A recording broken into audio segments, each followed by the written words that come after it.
so let me go ahead and teleport a little bit. Can I teleport right there? Good, good. If I walk, I might run into something in my living room. Welcome to class, and this is our second lecture, which is going to be covering prefixes and suffixes. Now, not most likely, if you are watching this as a YouTube recording, you are sitting right there. I don't have a laser pointer on this, but you're sitting in the second row. That's where I'm placing the camera for the VR recording. If you have the Engage software, oh, by the way, my voice sounds like I'm on helium for some reason when I listen to the playback. The other recordings don't sound like that, so I don't know why it's doing that on this recording. It sounds like I've inhaled a bunch of helium and I'm talking at a high pitch. Okay. So I try to make sure my tone is really low so it doesn't go any higher than what the playback is doing. So you are sitting right there. So I'll go ahead and talk to you right there. And then look at the slides behind me. You can look at the slides in front, to the side, wherever you want. If you're in the YouTube recording, if you're in the Engage software, you can sit anywhere you want to sit and move around the room, learn how to use the controls on the PC. Okay, so I am sharing the screen here. Let's go to my notes here. All right, so go ahead and I want to welcome you to Medical and Healthcare Terminology, Understanding Medical Terms, and this particular lecture is going to focus on prefixes and suffixes. All right, so the objectives for this class, and I really wish I could point to that up there, but I can't do that. Let's see if I can do it here. Yeah, I'm going to try something later, see if it works. So for the first 3 lectures, we're going to be covering these objectives: discuss the 4 parts of medical terms, recognize word roots, and combining forms. For this particular lecture, we're going to be doing the third one, identify the most common prefixes and suffixes. The next lecture after this will cover the last 5, describe the anatomical positions, define the body planes, identify regions of the body, define directional and positional terms, and the very last one, build, divide, spell, and pronounce common medical words. Now, the last one, we're going to be doing that no matter what chapter we're in.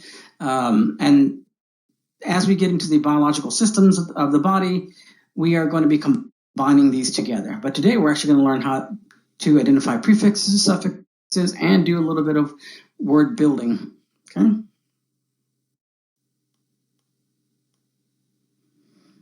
Next slide. Oh, right here. Next slide. Right there. And I'll try to make this as fast as possible because I know my voice must not sound good. So what is a prefix? It's the same thing you've understood from your grammar class. It's something that you add to the beginning of a word, of a term. And a prefix may provide additional meaning, such as the location of an organ, the number of parts, or the time or frequency of a disease. And we'll give you some examples that we have up here on the slide. So, for example, if we're looking at a prefix that determines location of an organ, the prefix inter, I-N-T-E-R, this means between. If you want an example of a prefix that means, or that refers to the number of parts of something, hemi means half. That seems hard to understand or hard to remember, I'll try to give you words that are relatable, such as hemisphere. You've heard that over from your geography classes from middle school, I guess. And it means the same thing there as it does here. If you want an example for a prefix of an example for frequency or time of something, pre-pre, this just means before. So it's that simple. Let's go to the next slide. Right. All right. So here are some examples of prefixes and their meanings. We're going to go through this kind of quickly.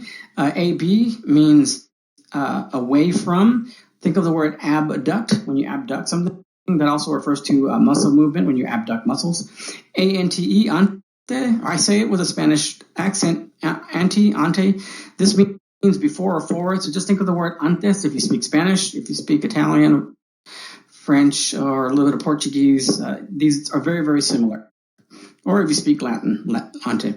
And just, I'm glad I have my avatar and you can see it. This part of my body, right, my hand right here, the forearm, right? Fore also means before. The before arm up here, the brachium means arm. Antebrachium means before the arm. So forearm, antebrachium, brachium, things like that. And you'll get the hang of this once we start getting into the musculoskeletal system and every other system. Brady means slow. I have some analogies with Brady, but I'll talk about that when we get into the application of that word. Endo, E-N-D-O, this means within or inner. Hyper means above or beyond, and then hypo means under or deficient. So remember that hyper, hypo sound quite alike if you say them fast.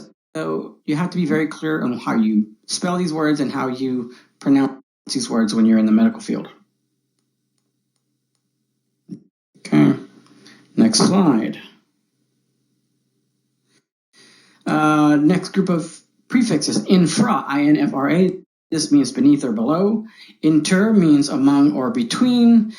Macro means large. Micro means small. And as you're thinking of these prefixes, use them in any kind of word association that might help you. Peri means around. Post means after or behind. And then pre, we've mentioned this already. It's in the word prefix, means before or in front of. Affix to the front. Right? Keep forgetting which one is the slide. We're doing much better on time than I used to. All right, so our final example of prefixes and their meanings, but by no means all of the prefixes that exist, but the ones that we're going to see most often in medical terminology. And so we have here retro, which means backward or behind. We have the word, the prefix sub, which means below or under. We have the prefix super, which means above or excess, like Superman. I don't know if I'm what I'm doing here with my avatar. Tachy, T-A-C-H-Y, not tacky as in that outfit is tacky, but tachy, T-H-C-H-I-Y, excuse me, T-A-C-H-Y. This just means fast. Trans means across or through, and then ultra means beyond or excess, right? So I'll let you know when it's good to memorize some of the slides. So these prefixes, I would definitely say commit to memory if you don't already know them. If you memorize these prefixes, memorize a list of suffixes that are most commonly used, and you start learning more about anatomy and physiology, you're going to be able to build medical words or understand words you've never heard before by hearing them for the first time, learning how to break those words apart, and forming a definition for those words. Okay, next slide.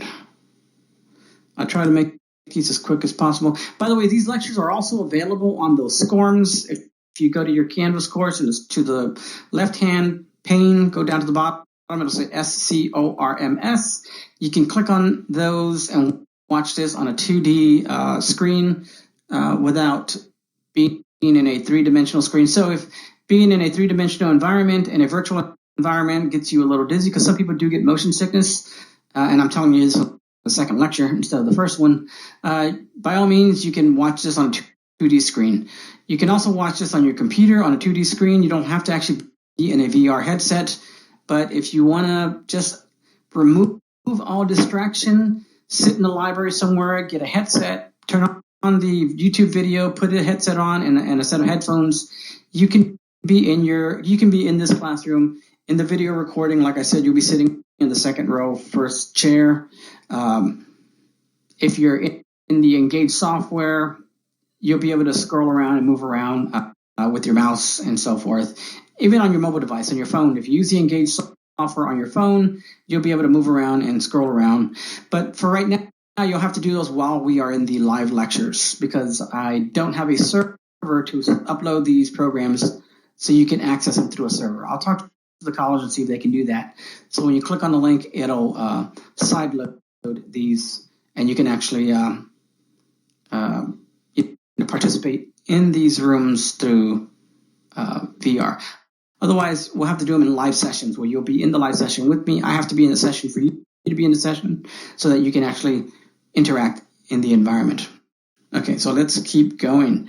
All right, so slide 7. So the studies of suffixes Now, a suffix, what is it? It's something that goes at the end of a term. It provides additional meaning about the condition, the disease, or the procedure, such as, for example, here are some examples. If we're talking about a condition, the suffix algia means pain or disease.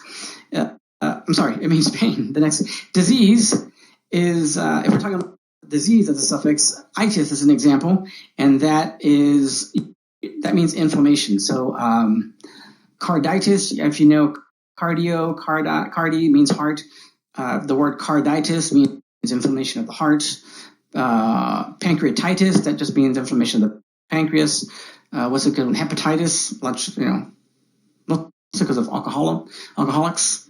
It does mean it is caused by cirrhosis of the liver, but it also leads to inflammation of the liver because you have a lot of fatty lobules in the liver. So, itis. Right? Procedure. So a suffix that means procedure is ectomy, ectomy. This just means removal of, and a good example would be like nephrectomy. So we're nephr, Nephr, or nephro means kidney. If I were to say nephrectomy, now knowing what the suffix means, you know that is a procedure to remove a kidney. So one rule, or this is going to be one of our rules that I'm going to ask you to commit to memory, is that all medical terms must have a suffix. That is the one rule. They do not have to have a prefix. They can have a prefix. They don't have to have a prefix, though. But they must have a suffix. And that's the only mandatory word part that's required for medical terminology. Okay, let's go over some more examples. Slide 8. I will eventually figure out how to move from slide to slide without hitting this button here. Again, more examples of suffixes and their meanings. Algia, we already discussed, that means pain. Size, C-I-S-E, pronounced like size. This means to cut. So when something is concise, you're breaking it down into the smallest possible pieces. But the word C-I-S-E in medical terms means to cut. Dynia, this means pain or swelling. Ectasis, E-C-T-A-S-I-S, this just means dilation. Again, we said itis means inflammation. Logy is probably one you've heard over and over. You just never probably thought of it as a word part. It's the study of, so like biology, the study of biosystems, physiology, the study of physiological systems. What's another OG? Astrology, right? The study of space. I would say astrophysics, but space. You could say mathology, actually, you know that, but it would mean the same thing. What do you study? I'm a mathologist. It's actually a word that follows all the right parts, but we don't say that. Sometimes we just shorten it to I study math, or I'm a mathematician, or something. We have other words. Anyway, let's get back on lecture. I'll get off topic. Lysis is the last one in our list, and this just means destruction, right?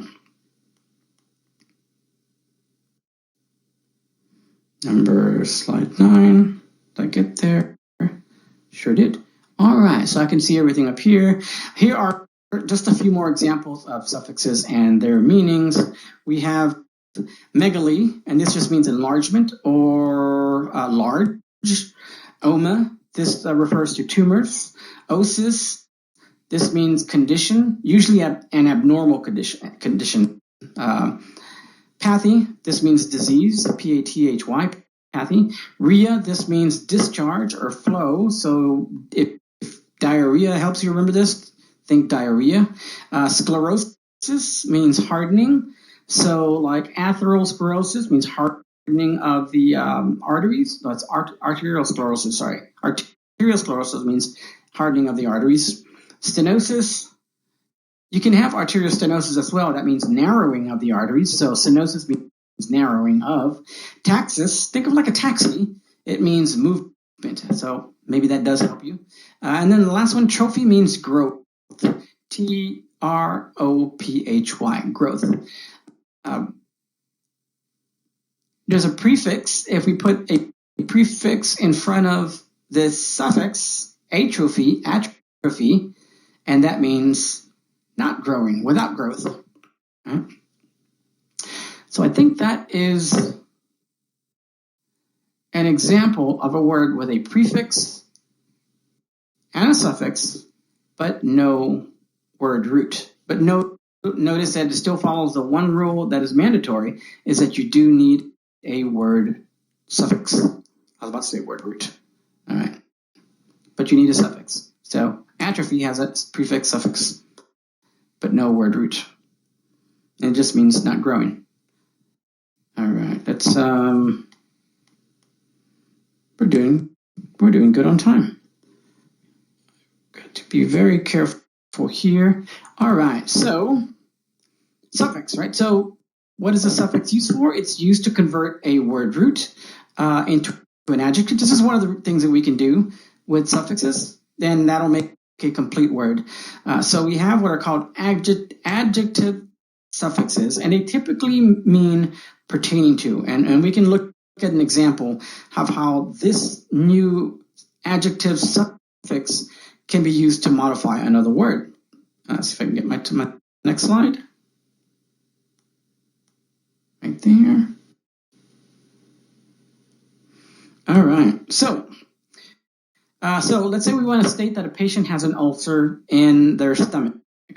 And we take the word root for stomach, which is gastro, right? So gastro means stomach. And then we add the suffix IC. IC means pertaining. So we put those together and we get gastric, and that just means pertaining to the stomach. That's all that means, pertaining to the stomach. Gastric doesn't mean anything bad or good, just means pertaining to the stomach. So if we add another medical term like ulcer, we say gastric ulcer, this is an ulcer that is found in the stomach. So we turned gastro and added the suffix IC to turn it into the adjective for ulcer to tell us where the ulcer is located. Oops, wrong button. Oops.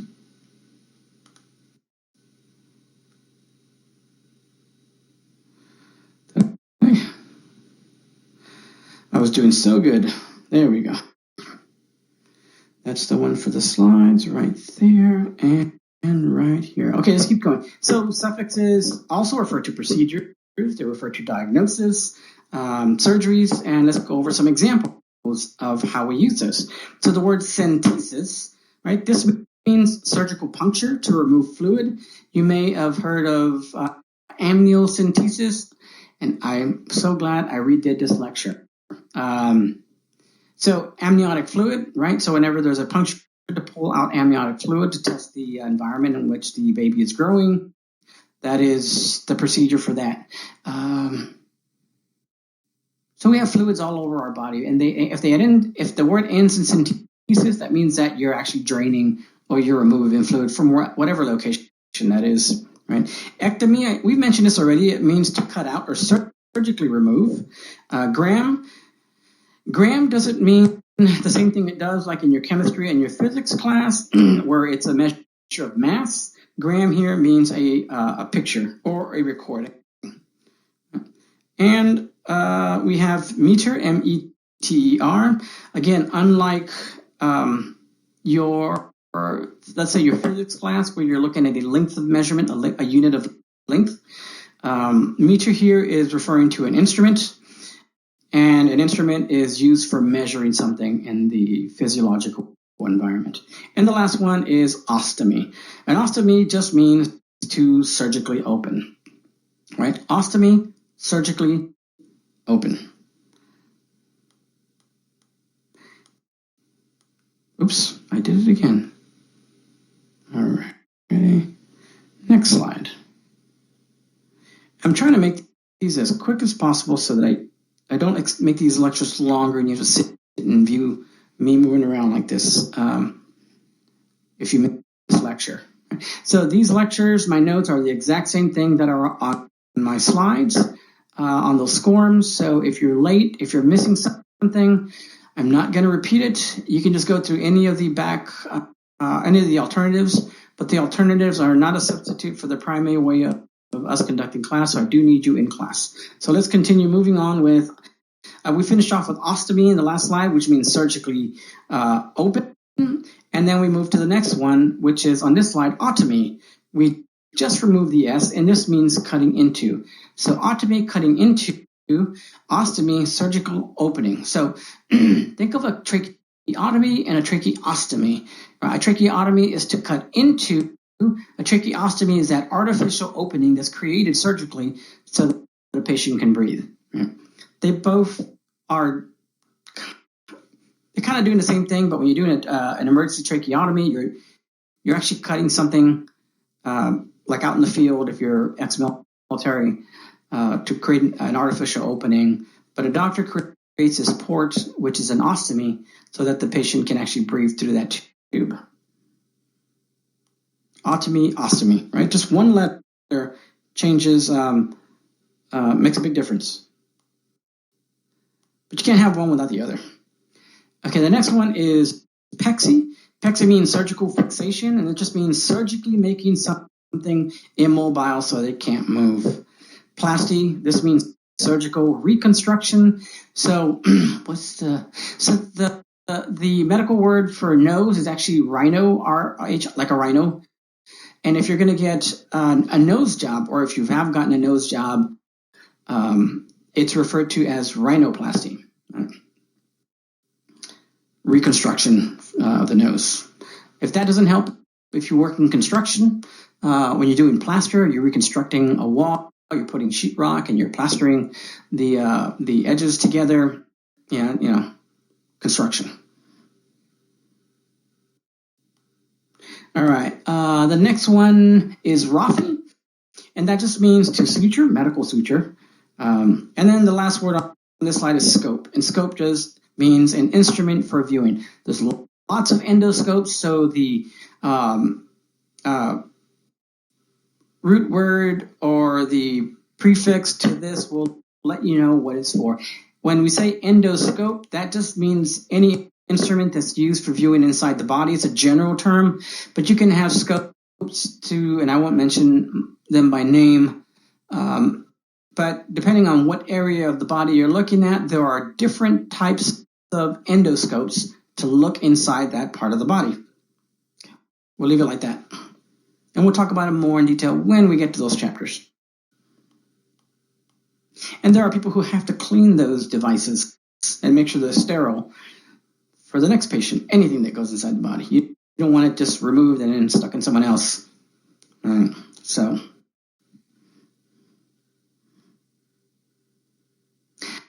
Oh, one more thing I want to say about the word scope. I know we're on a new slide, but scope, S-C-O-P-E, right? That refers to something that is an instrument that's used to view inside the body. The procedure, SCOPE, S-C-O-P with a Y at the end, that is a procedure. So this might help you on multiple choice quizzes. If you're seeing something and it's looking for a procedure to look inside something, that word that you're going to check better in with a Y. If it's looking for an instrument that's used to look inside the body, that word better in with the E, S-C-O-P-E, scope versus scopy, scopy. Microscope is a device that look at things really small. Microscopy, or they call it microscopy, that's the field of using microscopes, using that procedure to look at small things undersized. Okay, so let's continue with this slide 14. Word building. So we talked about prefixes and suffixes, and I'm trying not to walk too much in my living room because I don't know where my couch is at, so I'm limiting myself just to this little area right here. And I've teleported a few times, so I may not be in the center of my living room anymore. So you'll see me just barely walking around. I don't want to hit anything with my toes. Word building means being able to put together the various parts of to form a variety of terms in order to convey the necessary medical information. So word building begins with knowing the meaning of those various parts of the words, the prefixes and suffixes, and the word roots. And I know we haven't covered a lot of word roots. All we're doing right now is breaking down the word into its parts so you can understand how to break down a word. But then we're going to be rebuilding words throughout every chapter we cover from here on out so you can understand how those words form the meaning that they do. They're not just made up sounds that we do that just mean something. So a language is pretty complex.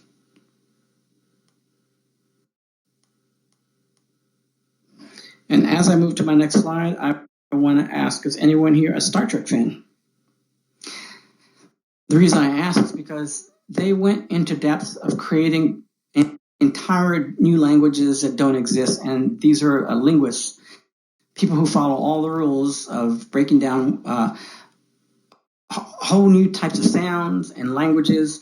And so they created languages from scratch. So if you wanted to learn one of those sci-fi languages like Klingon or Vulcan or Romulan, I don't know, Romulan's a race, but they're complete sets of language with dictionaries and grammar, and so in the show Star Trek, they went that far to make the show as real as possible, I guess. So when you hear other aliens in that show speaking the language, they are following some rules of a whole new language that would make sense to us. We just have to learn their language. All right, let's continue going to the slide, so I won't keep taking up too much of your time. Interpreting medical terms, right? So we're building medical terms, and we have to know how to interpret them. So let's go to start off with this word, echocardiogram. How would you translate the word echocardiogram? And so these are the steps that you want to first do, right? So the word is all together up there in the first bullet, but the second one, you want to be able to identify the prefix, the word root with its combining form, or combining vowel, which is O right there, and then the suffix. So that's the first thing you're going to be able to need to do, echocardiogram. So once you can do that, you can break up each one of those word parts, and then you can actually form a definition. Okay, next slide. Right there. All right. Okay, so once we've done that, the first part of the word echo, that means ultrasonic waves. Pretty much everything we deal with in medicine, when you hear the word, anything has to do with sound is ultrasonic. Ultrasonic just means above the human hearing capacity, which is around 22 kilohertz, 20 kilohertz, 18 kilohertz if you're older, and about 50 hertz, which is like if you love to listen to bass music, it's really thumping, that's probably like 100 hertz, 80 hertz, 60 hertz, in that low range. Anything below that is like infrasound, below the sound we can hear. And elephants, by the way, communicate in infrasound. We never thought they communicated, but they actually do make sounds so low we can't hear them unless we use special microphones to pick up those sounds. Anyway, that's just a piece of trivia. So echo refers to sound, so most likely ultrasonic waves. 90% of the time you're going to be right by thinking ultrasonic waves. Cardi means heart. O is just a combining vowel. Gram, remember we said, is a recording or a picture, and so not like gram like you would use in chemistry or in physics class. So echocardiogram, you put all those together, you get a recording of a heart test using ultrasonic waves. If I said the word electrocardiogram, what would you think that would be? Think about it. I'm going to go to the next slide. The answer is not on the next slide, by the way, but I just want you to think about it while I do this. Okay. What is that, slide 17? Anyway. So electrocardiogram, ECG. It's also pronounced electrocardio with the K, cardiogram. Cardio is actually German, and cardio is actually Latin. So you might hear that word pronounced or written EKG or ECG. They mean the exact same thing. So that's all. But breaking that word apart, electrocardiogram. Again, we're looking at if you go back to the last slide, it's a picture of the heart, but the first word being electro, meaning it's an electrical representation of the heart. So looking at the electrical signals of the heart. Right? or electrical recording of the heart. Maybe not picture. All right, so you get it. You'll get it. Medical terms, right? So again, I mentioned that cardio is German with a K. Cardio with a C is Latin. So the majority of our words do come from Greek or Latin. But you're going to find out that we have a mix, like sprinkles on a cake, of words that come from a bunch of different languages. We have words that are rooted in Aramaic, words that are rooted in Arabic. So you say some words right now that are Arabic that you don't realize are Arabic words. There are some, you probably know a lot of words that we use in French, words in Spanish that we've included in the English dictionary, words, and I cannot think of the Irish language that is, or maybe it's Scottish. It might be Scottish. It's an old Scottish language, and we actually derive some of our English words from that language. And I don't want to say the wrong language. It's not the common Scottish language that you hear now. But anyway, if any of you have Scottish or even Irish roots, you might have heard that in your family. Not that they speak it, but maybe that they've mentioned it. And there are a lot of words in the English language that were derived from that. Okay, and that's all I'm saying. So a lot of our words that we use today in English are from a bunch of different languages. A lot of the words that we use specifically for science, medicine, and engineering, and law come from Latin and Greek, but even words in Aramaic and English as well. So they come from everywhere.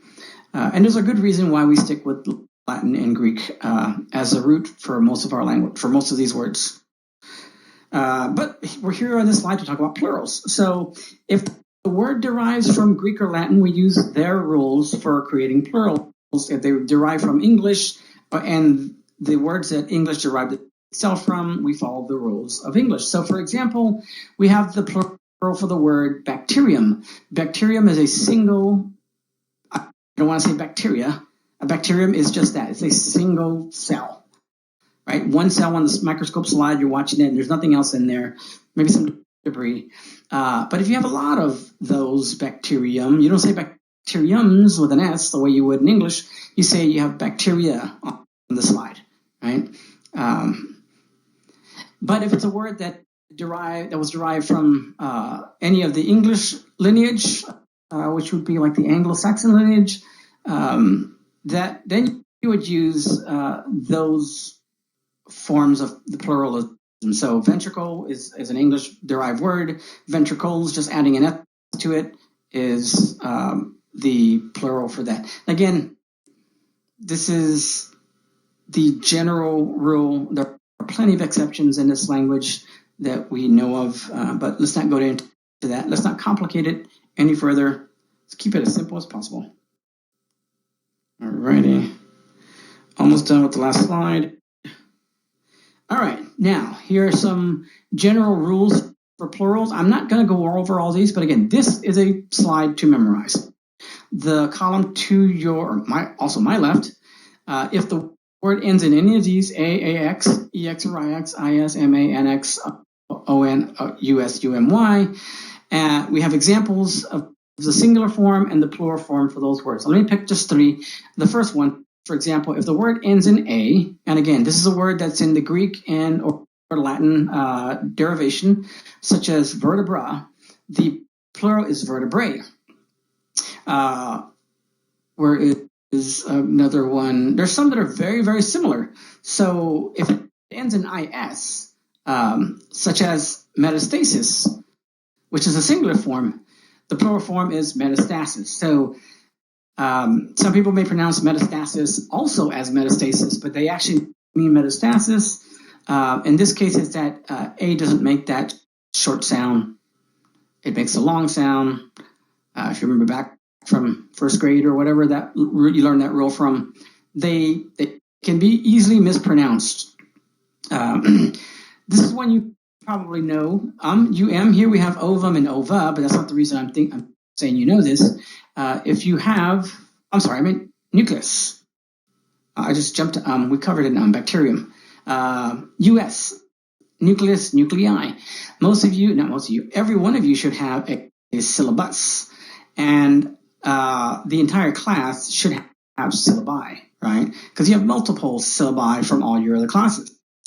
So if it's plural, it's syllabi. If you're speaking of one specific sheet or web page that has that information, it's a syllabus. Look at the syllabus.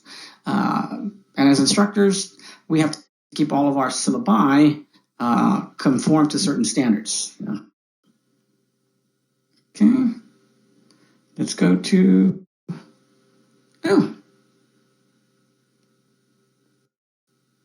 let's see, we're almost. Okay, so slide 19, abbreviations. You're going to see abbreviations throughout this entire career, whether you're in health science, whether you're in natural science, hard sciences, engineering sciences, and then law for some reason if you get into law. In fact, medical terminology is not a bad class to take if you're actually even planning to go into law because it's based in Greek and Latin. They're used to commonly save time. And I'll say this, they sometimes save time in the clinician-patient area, right? But we used to take almost twice as much time deciphering what the doctors wrote. So let's say in pharmacy or in nursing or in, you name it, phlebotomy, trying to figure out what the heck does this mean. Thank goodness that engineers developed EMR systems. That way we know we don't have to worry about deciphering. They have to type in exactly what they mean, and that takes care of a lot of stuff, and it's much, much faster. Thank goodness for engineers, especially clinical engineers, right? That's my role. I'm an actual engineer. I went to engineering school, went to graduate school, didn't finish my PhD because there are no PhDs in clinical engineering, but I did as much as I could.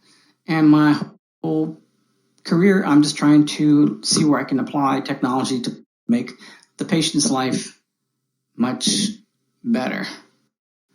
And by going through the physician and the nurses and stuff like that. All right, the next one. So why we use abbreviations, if you're concerned about or you're confused about using abbreviations, just spell out the word. You're not mandated to use abbreviations. In fact, when doctors do spell out the entire word, it is a blessing. It's like, oh, they mean this. Even if they misspell the word, it's like, we know what they mean. Because if they get the wrong abbreviation, and there are abbreviations that are very close to each other, the patient can be prescribed something fatal. And this actually happened back in the early 90s. It actually has happened throughout time, but it wasn't until we had some